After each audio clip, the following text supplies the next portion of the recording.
Hello बच्चों, let's read the given question. The question says a string of mass per unit length mu is clamped at both ends such that one end of the string is at x equals to 0 and the other end is at x equals to L.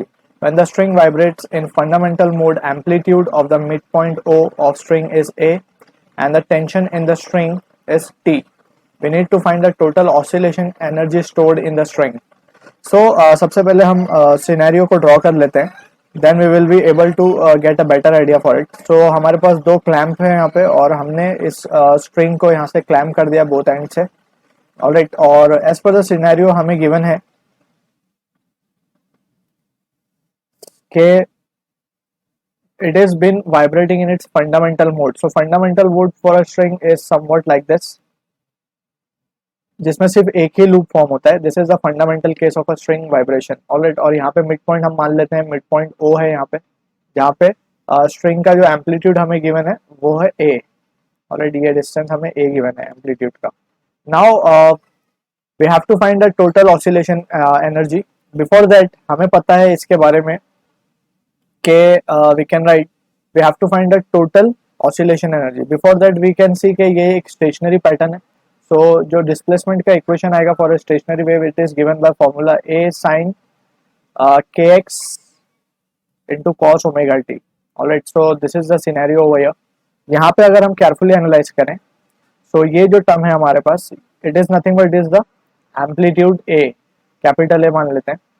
Alright, in this case it is been given as small a. So हम यहाँ पे instead we can write this as small a sine k x, क्योंकि हमें जो amplitude given है वो small a given है. So this is the amplitude over here. So we can say a will be equals to a sine k x. ये हमारे first thing we have to understand. उसके बाद we need to see that कि जो value होती है k की, it is given by 2 pi by lambda. K is nothing but is wave number. Alright, और ये जो लेंथ ऑफ स्ट्रिंग है हम इसे सपोज कर लेते हैं एल. सो एल यहाँ पे है distance between the two nodes. ये जो दो पॉइंट्स है नोड्स हैं. So distance between two nodes is nothing but it is lambda by 2. Alright, so lambda की वैल्यू हमारे पास आएगी 2l, so k की वैल्यू आ जाएगी pi by l. Alright. Secondly, हम पहले चीजें कलेक्ट कर लेते हैं, then we will just substitute in the formula of oscillation energy. इसके बाद अब हम क्या करेंगे, we know कि जो एनर्जी है फॉर अ स्ट्रिंग, अब हम छोटा सा अगर एक सेक्शन कंसिडर कर लें एट अ डिस्टेंस x, और यहाँ पे हमें गिवन है x इक्वल्स टू 0 और ये पॉइंट हमें गिवन है x इक्वल्स टू l. सो उस सेक्शन के लिए जो एनर्जी होगी, dx सेक्शन के लिए जो एनर्जी होगी वो होगी हमारे पास, this is the section dx.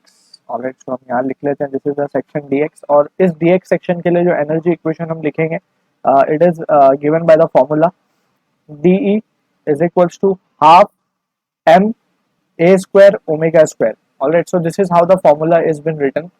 अब यहाँ पे we have to be careful. m को हम लिख सकते हैं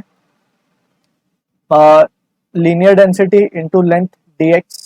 ऑलराइट, अभी ये छोटे से सेक्शन के लिए लिख रहे हैं इसीलिए dx लेंथ का सेक्शन है ये.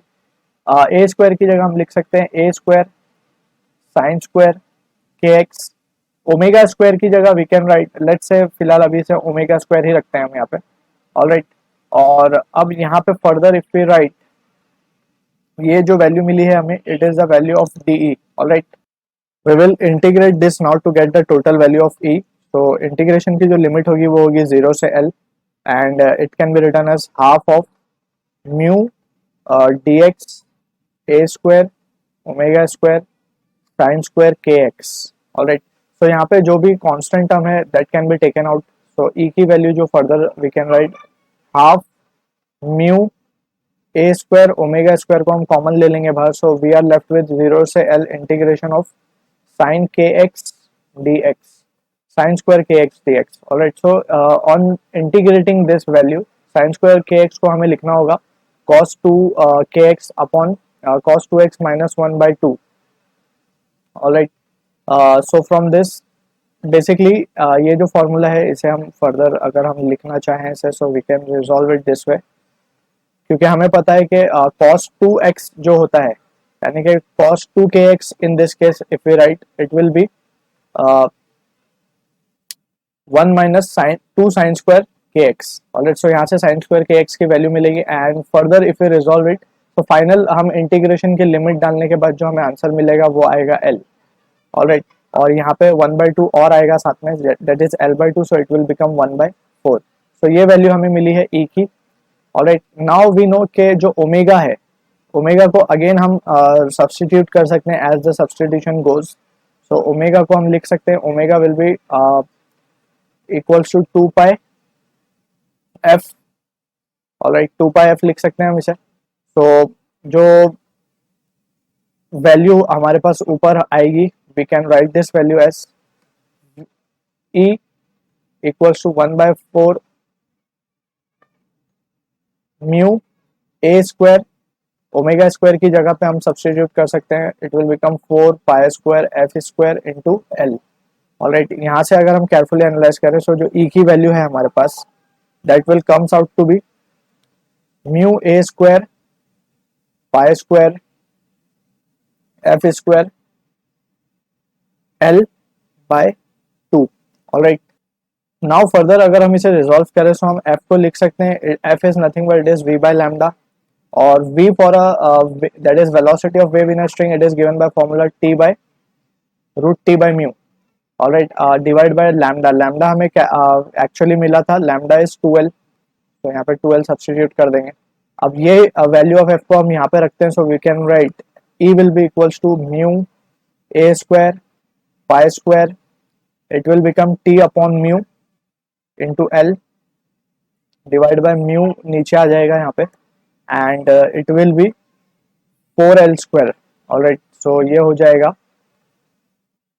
4, 2 ऑलरेडी था यहाँ पे, so it will become 4 mu into l square. Alright, so finally जो हमें एक्सप्रेशन मिलेगा वो मिलेगा म्यू a स्क्वायर, और यहाँ से अगर कुछ कैंसल आउट हो रहा होगा तो we will cancel it out.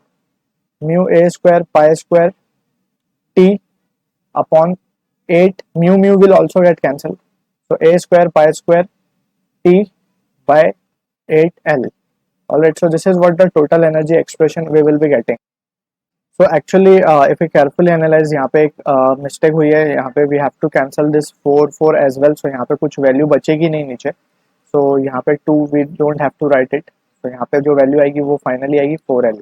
Alright, so this is what the energy, total oscillation energy stored in the string we will be getting. So I hope you understood it well. All the best.